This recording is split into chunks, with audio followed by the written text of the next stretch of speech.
Artificial ഇൻ്റലിജൻസിൻ്റെ കാലത്ത് വിദ്യാർത്ഥി സമൂഹത്തിന് കൂടുതൽ അവസരങ്ങളും സാധ്യതകളും തുറന്നു കിട്ടുന്ന ആഗോള സാഹചര്യത്തിൽ ആദർശത്തിൻ്റെയും വിശ്വാസത്തിൻ്റെയും നിലപാട് തറയിൽ ഉറച്ചു നിന്നുകൊണ്ട് പരിശുദ്ധ ഖുർആനും പ്രവാചകചര്യയും മുറുകെ പിടിച്ച് ലോകമെങ്ങും പറന്ന് പന്തലിക്കുന്ന ഒരു വിദ്യാർത്ഥി തലമുറയുടെ സൃഷ്ടിപ്പ് ലക്ഷ്യമാക്കി മദീനത്തുൽ ഉലൂം അറബി കോളേജ് MSM MGM യൂണിറ്റ് സംഘടിപ്പിക്കുന്ന ദാവ കോൺഫറൻസ് ജനുവരി 31 ഫെബ്രുവരി 1 തീയതികളിൽ MCC നഗറിൽ വെച്ച് നടക്കുകയാണ്. നമ്മുടെ സമൂഹത്തെ ഏറ്റവും ശക്തമായി പുനഃസൃഷ്ടിക്കുവാനുള്ള ഭാവി തലമുറയുടെ നേതാക്കളെയും അമരക്കാരെയും തീരുമാനിക്കേണ്ട ഈ പ്രധാനപ്പെട്ട പദ്ധതിയിൽ നിങ്ങളുടെ ഓരോരുത്തരുടെയും സഹായ സഹകരണങ്ങൾ,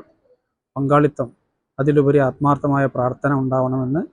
വിനീതമായി അഭ്യർത്ഥിക്കുന്നു.